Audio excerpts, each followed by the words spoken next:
All right, everyone, welcome to Oceanside Library's online program, Garden to Table, Exploring Garlic. Today, our presenters are educators from Cornell Cooperative Extension in Nassau County, Nicole and Beth. So without further ado, I'd like to introduce them. Thank you, guys. Take it away. So I'm Beth, and Nicole is here in the red shirt. And we're really going to do a full garden to table. I'm going to tell you about how to grow garlic in your garden, and Nicole is going to tell you what to do with it on your table. Now, I do tend to be very, very talkative, so I am going to ask that if you have gardening questions, you save them for the end, because if you ask me in the middle of my presentation, I'll go on for 20 minutes and you'll never see what Nicole is going to cook for you. So I would ask that you save the questions unless they're like super important and super pressing until after Nicole has done her bit too.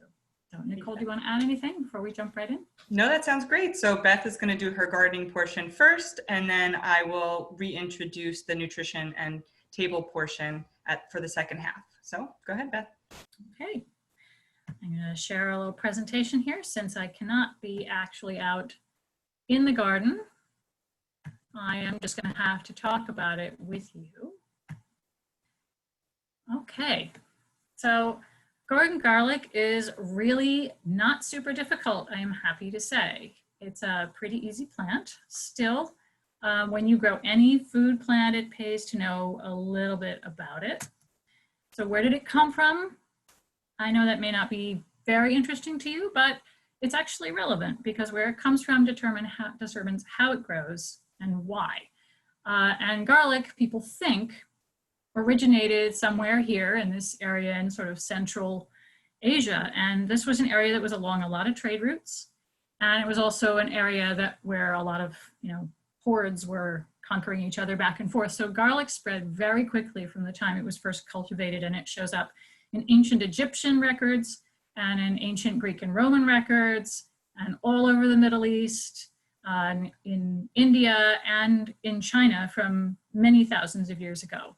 And also it's a very easy plant. So if you pick it up in one place and you take it and you put it in another, there you have it, there's garlic.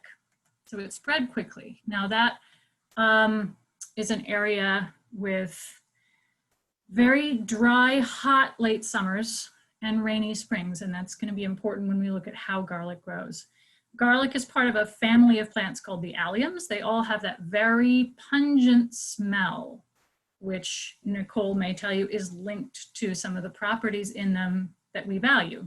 So garlic is related to onions, shallots, scallions, leeks, ramps, chives, and even the really pretty garden alliums, the purple ones that you have in your garden, and the weed, the onion grass, wild garlic that comes up in your lawn and that nobody really likes. Although it is technically edible. I don't know about garden alliums, but I'm not going to try to eat them. I have other better ones. All of those are bulbs, like tulips or daffodils. And a bulb is something that has evolved as a food storage organ for a plant. It's actually made from modified leaves that are not photosynthesizing. They are just there to store up food and water for the plant to use later. And there's a whole bunch in there so that the plant can start very fast and grow fast and make a lot of progress in a short time. And usually this is to avoid some kind of environmental stress. And as I said, the place where garlic originated has very hot, very dry summers. So this bulb is actually trying to go dormant, not during the winter, but during the summer, because those are the conditions that are most difficult for it. And so its growth pattern is going to be signaled by what's going on in the weather. Garlic is fall planted. You put it in the cool weather when things are cooling down. And when that happens, you put in that little clove. You don't plant it from a seed. And it's going to start to develop roots under the ground during the winter. It might put up a little green bit. But then it's the somewhat warmer temperatures of spring where it's very cool still, but it's starting to warm up that signals it to grow a whole bunch of green leaves. And those green leaves enable it to photosynthesize and create food. And then it stores food down in that bulb. And as it gets warmer and warmer, that signals it to make that bulb really big because it knows summer is coming and it's going to have to sleep, basically. And it's going to try to flower before that. which you don't want it to do because you want all the energy to go into the bulb. And we'll cover that when we talk about caring for it. There are two types of garlic, and I'm sorry to say that my little camera views of myself hides the soft neck column, but I'll talk to you about it. There's hardneck and there's soft neck. One is a subspecies of the other, I believe. Hardneck is what it sounds like. It has a hard central stem, and you can see in the pictures on the far left, the hardneck garlic has that central stem, and then there's one single ring of cloves around it. Whereas a soft neck garlic does not have that hard stem in the middle, and it has a whole bunch of cloves in layers. Hardneck garlic is a little bit milder, and the cloves are a little bit easier to peel, which is kind of nice, but it doesn't store quite as long as soft neck garlic, which, because it has the softer stem, once it's dried, you can braid them together, which is really pretty. And it's also a nice way to store it. And soft neck lasts a little longer, tends to be a little stronger and more pungent. If you're like my husband, that's the kind you're gonna like. Usually the ones we see in the grocery store are the soft neck types, as you probably know from opening them up and peeling them. When you plant garlic, think about it before you do it and make sure that, number one, you have what the plant needs. And number two, you're gonna do what you need to do to take care of it. Okay, what does the plant need? It needs to be in full sun, because like most of our cultivated food plants, it's gotten a little spoiled and it wants everything to be really nice. It wants well-drained soil with a pH between 6 and 7. Almost any vegetable you grow is going to ask for that. In the case of garlic, good drainage is very important. You plant it in soggy soil, you're going to end up with rotten garlic.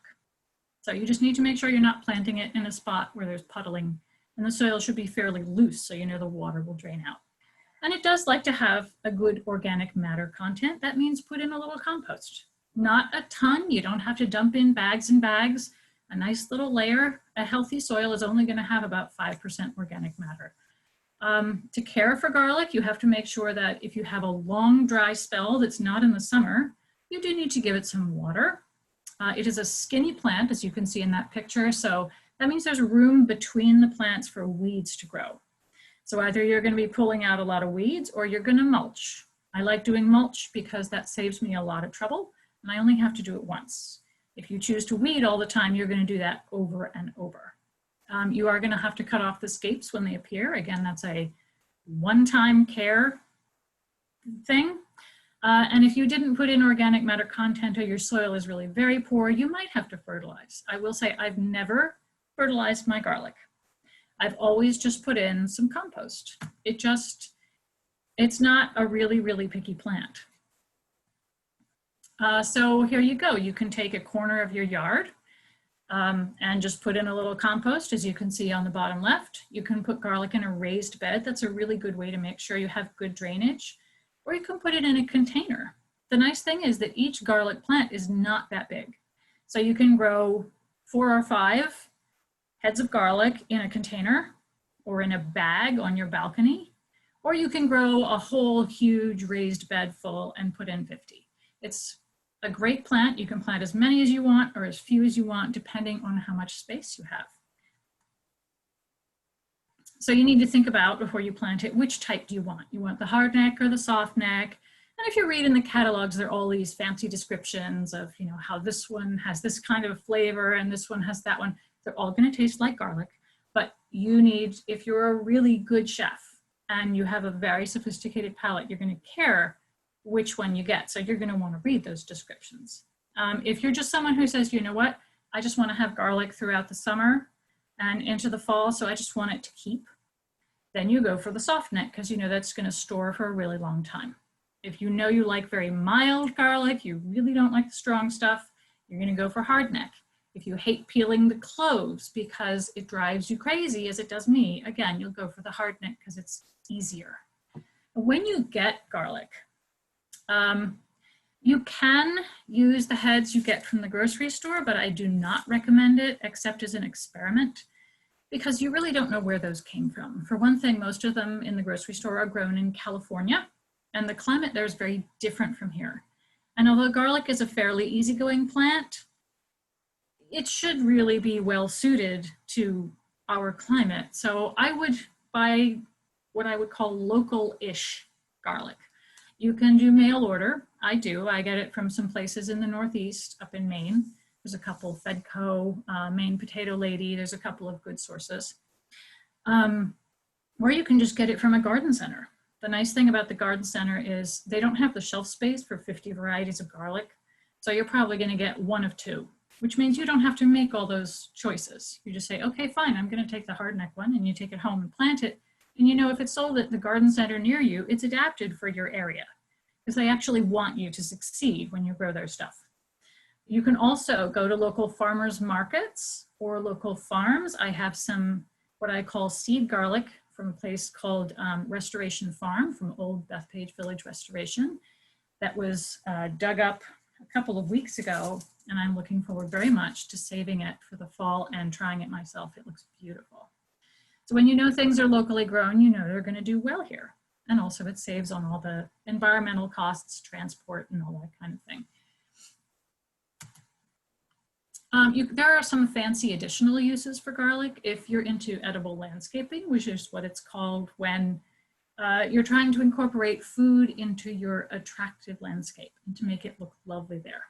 Then think about how garlic is put together. It's a very vertical, formal looking plant, so it works really well for making borders and outlines and for contrasting with things that have a fluffier texture, and I'll show you some pictures of that. It also has some practical uses in the vegetable garden if you're not going for the look of it. It's got pest repellent qualities. People spray garlic on stuff all the time to try to keep away insects, rabbits, squirrels, deer.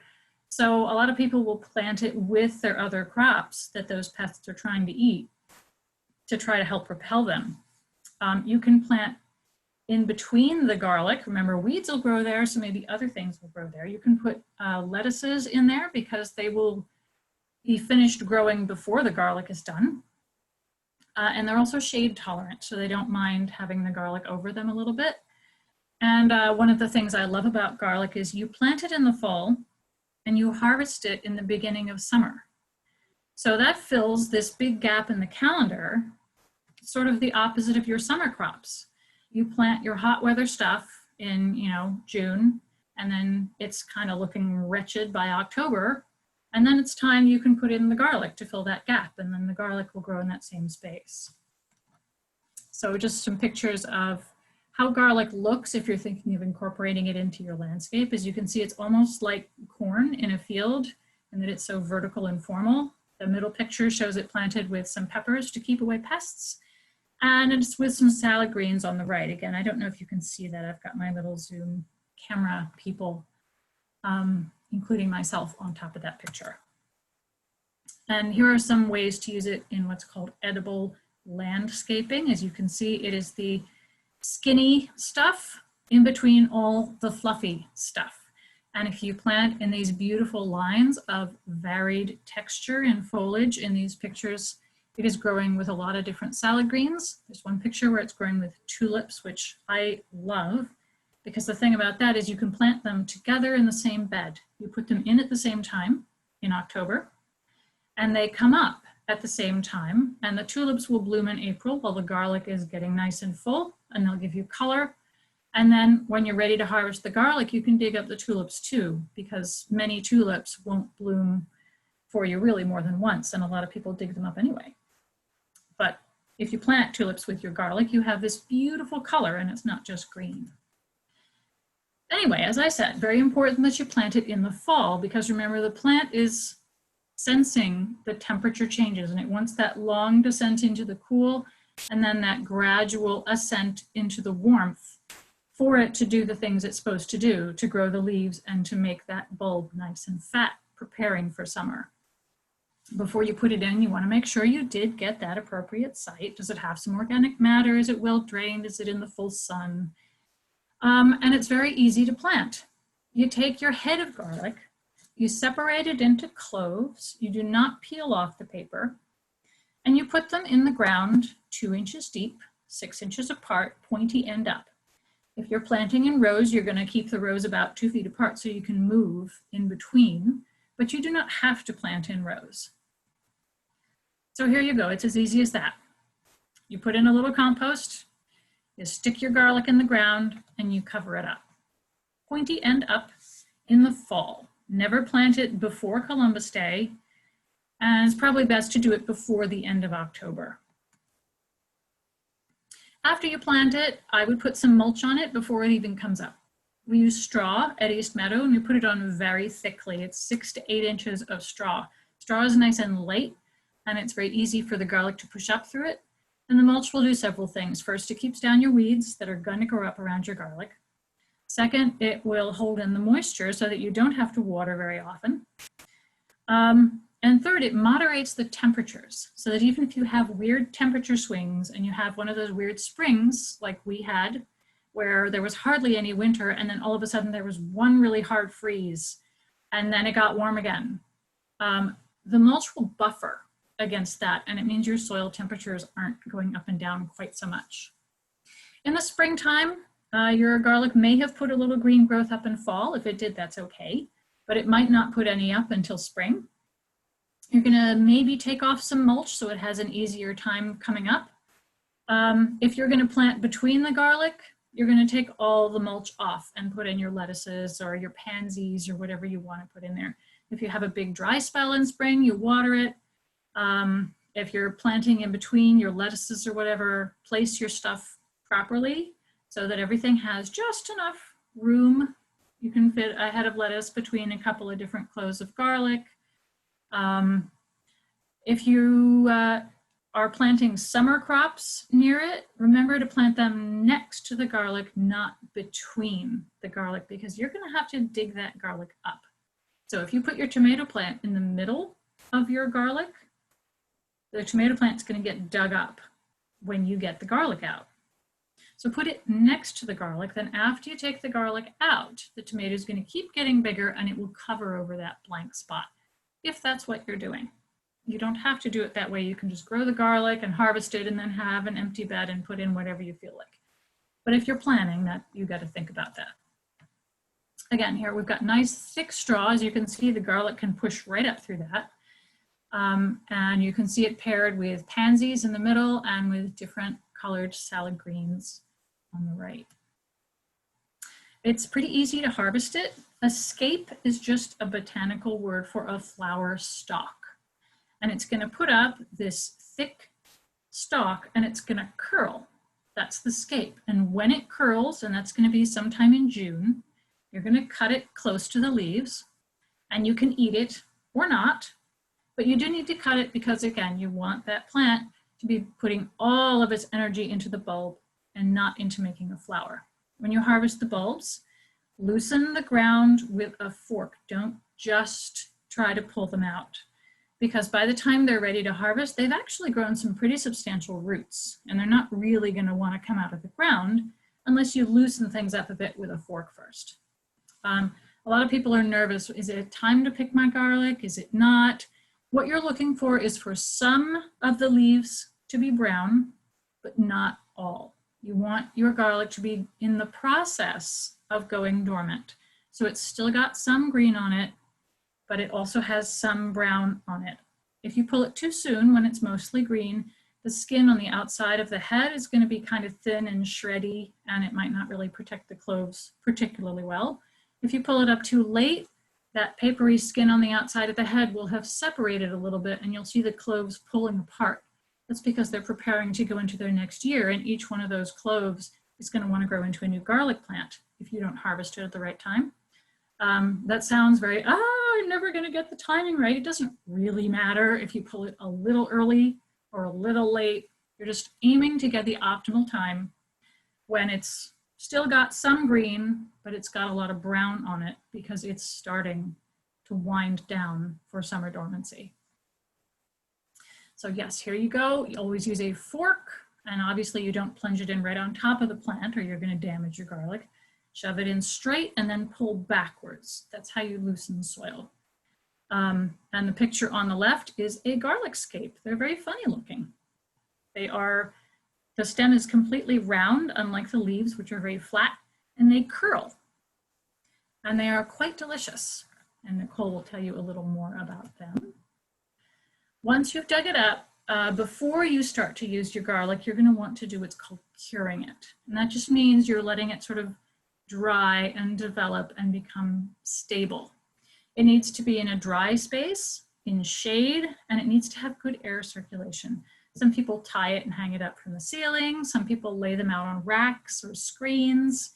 Whatever you do, just make sure there's air circulating. Then when it's cured, you can cut off the leaves and brush off that excess dirt. Leave as much of the paper on as you can because that protects it. And then you store it in a somewhat cooler, dry, shady place. People used to have root cellars. We don't have them anymore. And those were ideal. It was, you know, about 50 degrees in there. It was dark and cool. And they would put potatoes and garlic and carrots and everything in there. Wherever you can find to put the garlic, where it's in the shade and it's dry, don't store it in the fridge. That's a little too cold and it's a little too humid. So and here you go, you can hang it up, you can lay it on screens, and if it's a soft neck, you can braid it. And once you have stored it, you can decide what to do with it. And I will let Nicole tell you that. Thank you so much, Beth. I think I already mentioned that garlic has been one thing. Oh, let me shut off my air. Sorry, I had my air conditioner on. I have one thing that I've always been intimidated by is garlic. I don't know why, but it's definitely on my list to do this year. And I don't see any questions yet, so I'm gonna go ahead and start my part of the presentation. Again, feel free to use the chat function and we will save some time at the end for additional questions. Okay, so if you've never met me before, my name is Nicole. I'm one of the community nutrition educators here at Cornell Cooperative Extension of Nassau County. And so we're going to talk a little bit more about the nutrition and culinary properties of garlic, or the culinary uses. So we all sort of realize that garlic has been used for culinary and medicinal purposes in many different cultures around the world for centuries. And there are a number of different compounds that it has that supply those health boosting, health supporting effects, as well as that aroma that Beth was mentioning, that pungent, right, smell that we're all used to. Garlic is a particularly rich source of what we call organosulfur compounds, which are thought to be responsible for that flavor and aroma, as well as some of those potential health benefits. So there are some studies that report that these particular compounds are responsible for exerting antioxidant, anti-inflammatory, antimicrobial, anti-cancer, and cardioprotective activities, which sounds, you know, amazing and makes you really excited about eating garlic. Garlic also has non-sulfur phytochemicals. And if you're unfamiliar with the term phytochemical, sometimes you'll hear it as a phytonutrient as well. These are just chemical compounds found in plants that protect cells from damage. So they're usually produced by the plant to protect the plant. So something like resveratrol that we see in red wine and grapes protects that grape from a particular kind of fungus. So they're produced by the plant to protect the plant, but then as humans, when we eat them, we also get some sort of benefit from it. So garlic contains something called flavonoids, as well as things called steroid saponins, organoselenium compounds, allicin, all these sort of chemical sounding names, because all of us and all of our different plants are made up of, they have this chemical structure. But in the case of these phytochemicals, we want them. They're doing a lot of work for us. And we see that these non-sulfur phytochemicals work synergistically with these sulfur compounds. So interest in garlic and its potential to prevent cardiovascular disease and all these protective effects began with observations that people living near the Mediterranean had lower mortality from things like cardiovascular disease. And we see that garlic is commonly found in the Mediterranean diet. I mean, it's seen all over the world, but it's one particular part of the Mediterranean diet that we sort of think about. But there are other things in the Mediterranean diet like olive oil, fish, that may be helping to work together with the garlic to have these beneficial effects. But we do also see research that garlic has the potential to improve our lipid profile, so our cholesterol levels, in people with elevated cholesterol, and also to help reduce our blood pressure in patients with high blood pressure. And you don't necessarily need to consume raw garlic to get these effects. If you prep your garlic and add it toward the end of your recipe, you can cook it a little bit and it will retain a lot of its nutritional value. I do that personally also for the taste. So I find that when I add garlic too early into my recipe, it can burn quickly, kind of get that bitter, burnt taste. So when I'm doing a stir fry, I'm making sure all my veggies are almost exactly the way I want them, and then I'll finish it with a little bit of garlic or ginger, whatever I am adding to it. So garlic will impart its flavor based on how it's prepared before you cook it. So when you crush, mince, puree it, you release some of those oils that has a lot of the potency. So if you put a whole clove of garlic, into a stew, you're not going to get as much flavor from it as if you, minced it or sliced it or something like that. And as Beth mentioned, we sort of want to stay away from the grocery store garlic, in particular that sort of pre-peeled, pre-chopped stuff, which sounds really convenient. And for a college student, when I was in college, it was great. But it's convenient, but the blanching process removes the skin, robs some of its flavor. It's usually a little, I find it to be astringent, like not super authentic flavored. So when you're shopping for it at the market or wherever you are, you want a fresh bulb that has that sort of like taut skin. You don't want anything that's too, you sort of notice when there's a lot of like air pockets in the bulb, if you know what I mean. It's sometimes that garlic is a little bit dried out. So you want fresh bulbs, and once you get home, again, you want to store it in a cool, dark place, like your cupboard. And you can use it, again, whole, crushed, minced, pureed, roasted in particular, if you don't want anything that's too pungent. It's a little bit milder and sweeter when you roast it. Whole, I might add whole cloves when I'm doing like a quick pickled vegetable. So if I'm putting my vinegar and water with my cucumbers and radishes to make a refrigerator pickle, sometimes I'll put whole peppercorns and even whole garlic because I want the flavor, but I know it's going to sit in my fridge for a little bit. And if I chop it up too finely, it's going to completely take over the flavor. So one thing that's really interesting that I got in my CSA this year is fresh garlic. So Beth mentioned that when you cure garlic, it sits for a few weeks and it has that shelf stable quality we want. But when you get fresh garlic, like the picture at the bottom here, it's harvested straight from the field, but you don't dry it yet, or it's not being stored. And it does need to be kept in the refrigerator, but it has a little bit more of a mild flavor, and you can use some of the stem. So you'll see in the picture, some of that stem is still a little, white and green, and you can use that too. You could just remove that hard part that Beth was talking about and use some of that external part.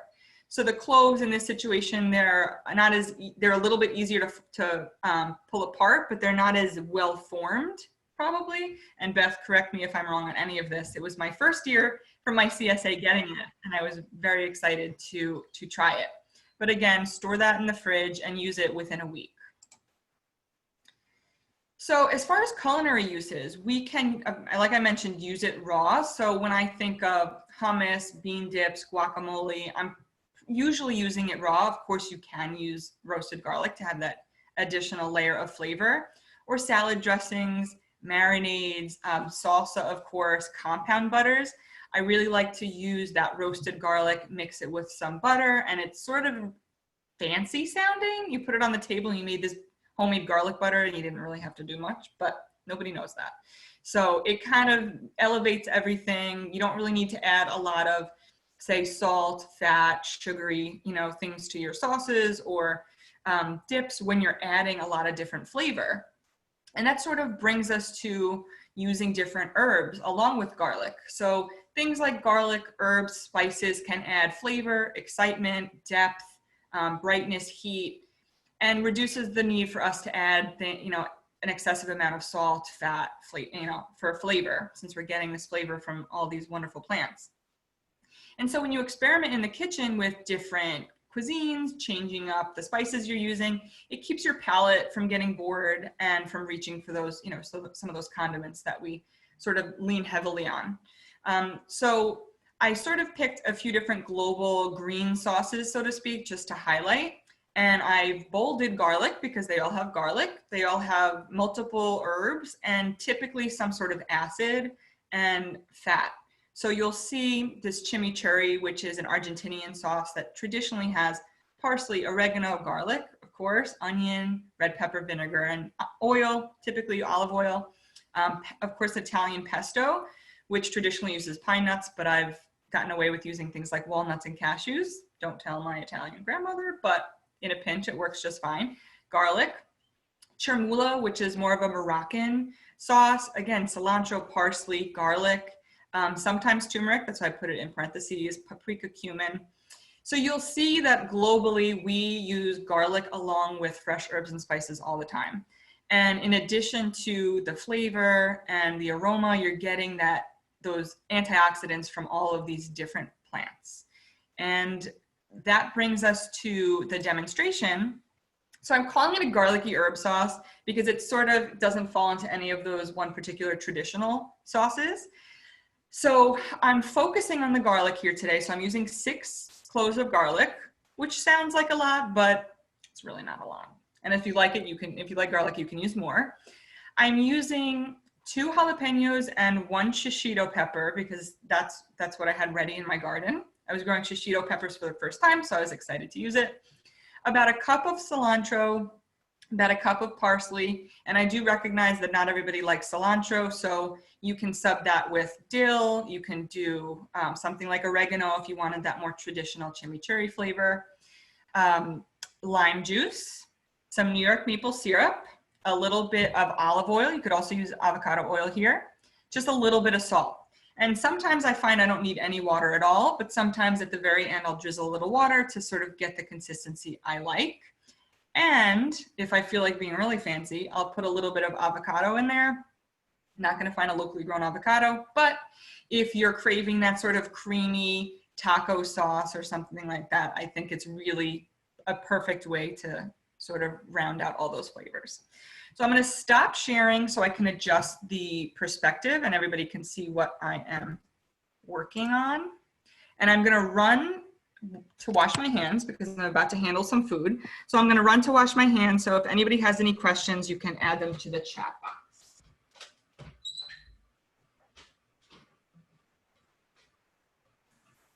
This looks so fabulous. And I am very impressed by the fact that Nicole decided to grow peppers this year, which are actually a moderately demanding plant, but was intimidated by garlic, which I think is very easy. I think people are intimidated by that garlic because it just is planted at a different time. So it's not standard. Well, thanks, Beth. I didn't know if my shishitos were going to do that well this year. They'd been been eaten up a little bit by some bugs, but I got one for you guys today. So I'm using my mini food processor. Again, you can double, triple this batch and just make a huge batch of sauce and use a bigger food processor. This is sort of, an easy size to manage. So again, I have my 2 jalapenos and a shishito pepper. I've taken most of the seeds and the insides out, but if you like it spicy, you can add a little bit more of those seeds.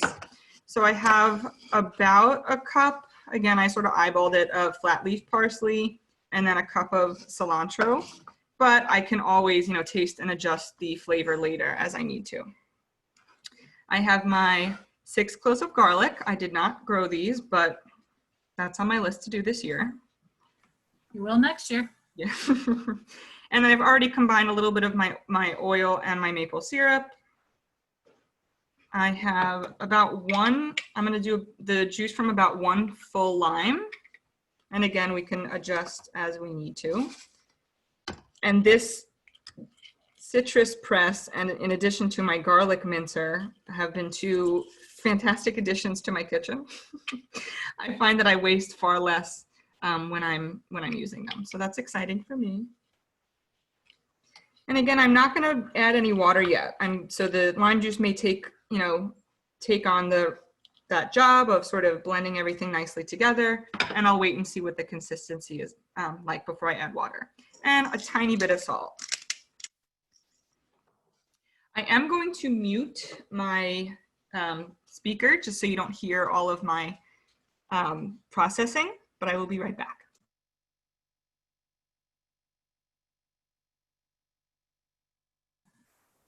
And that looks like a very, very beautiful, extremely fresh thing to put on your food. And I cannot wait to see what Nicole tells us to put it on.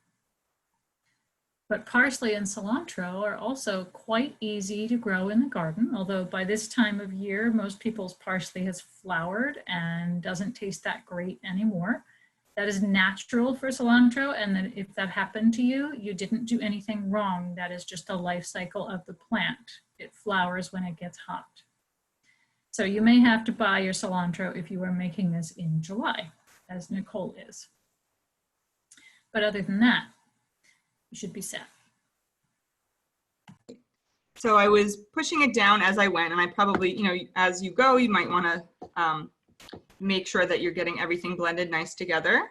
But I wish you, ooh, sorry. I wish you could smell this. I'll fix this camera so you could see me, and I'll show you the sauce.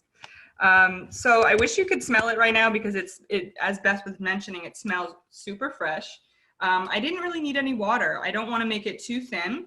So everything, you can smell everything is sort of pretty cohesive, and I would probably scrape everything down, maybe give it a once over and pop it in the fridge if I wasn't going to use it right away.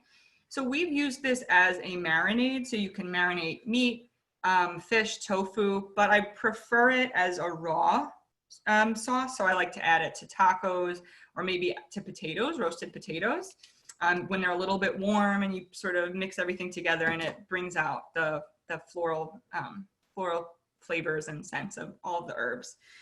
So that's how I would use it, but you could use it on fish, kebabs, vegetables, really anything, and it will automatically make everything taste fresh, like you grew everything yourself, even if you didn't, right? I didn't grow all of this myself, but I do, like to supplement with stuff for my CSA or things from the farmer's market. So I feel proud when I can make sure that I'm using everything, that I don't feel like I've wasted anything. So again, if you have that tiny bit of avocado that's sort of starting to brown, you can throw that in here too. Garlic scapes, like Beth mentioned, you could toss that in here too. You could make a pesto with it. You can pickle them. You could do a quick pickle. That's super simple with a little bit of vinegar and water and whatever seasonings you like. So I think that the possibilities are endless. And depending on your taste preference, you can always adjust seasoning, adjust spice level based off of how you like it, because that's the most important part, making sure that you're going to make something that you like and you eat. So we're not wasting things just to, sometimes I grow things to see if I can grow them, which isn't always good, but I give them to neighbors or friends or something like that. So I make sure that nothing goes to waste. How far ahead would you say that you can make that sauce? I mean, it's very fresh, so it probably won't take too long. I would say a few days, but I mean, the longer it sits, it's definitely going to be a little bit more potent because everything is going to like sit in on itself. And garlic, as you know, the more it sort of is absorbing into everything, it might sort of bring out that flavor and smell, which is also a good thing if that's the type of flavor that you're going for. And despite having grown garlic a couple of times, I've only really used the scapes just this past spring. How would you talk about like the flavor, the nutritional content, the uses of the scapes as opposed to fresh garlic, as opposed to garlic that's been stored? I think they're similar as far as the nutrient profile, but it's milder in flavor, and people I think aren't as familiar with it, so it's a little foreign and seems a little funny. But last year I pickled them, which was the first time I tried to do anything like that. And they almost just had, they had a little bit of snap to them. It was almost like a green bean or something, like a sort of a mild garlicky green bean. And again, I like it with pesto because it is mild. You're getting that garlic flavor. You could also put it into hummus. So I have a friend who was, texting me the other day. I got this weird thing from my CSA. What should I do with it? And she made hummus with it. So in place of her regular garlic, she used the garlic scape, and it gave it a little green tinge to it, which made it really pretty on the plate. My perception from having used them that once was that when they're raw, they're still quite spicy, but they just taste a little sort of fresher and greener than the rest of the garlic and not quite as strong, although it's spicier than you would think from a little green thing like that. But I noticed when I sauteed them or cooked them, the flavor was very much reduced, unlike the regular garlic that we use. That's interesting. I don't think I've ever used it. I've never cooked them. I've pickled and I've used them raw. So that's interesting. Well, again, this was only one experience when I said, oh, someone said you can use it like garlic and saute with it. And I did, and I could barely taste it after I cooked it. Whereas when I made a pesto with it, it was very noticeable and pretty spicy. That's cool. How was the pickled taste? Does it get less garlicky or? A little bit. It's a little bit milder, and the vinegar, whatever brine that you're putting it in sort of definitely imparts flavor. So it'll sit, and even you could use the brine as a dressing too. So it'll be like a vinegary, garlicky brine that you can add to dressing, as a dressing to salads or maybe a coleslaw or something like that. Nice. Yeah. It's all about experimenting. Some of these things I do for the first time, and I don't know if I could recreate again, because sometimes I'm just being creative in the kitchen, which is great, especially with friends and family. And I know we can't necessarily be as close as we'd like to be, but even just swapping recipes I find to be really helpful and sort of bridges that social gap. All right. Do we have any questions from anyone in the audience?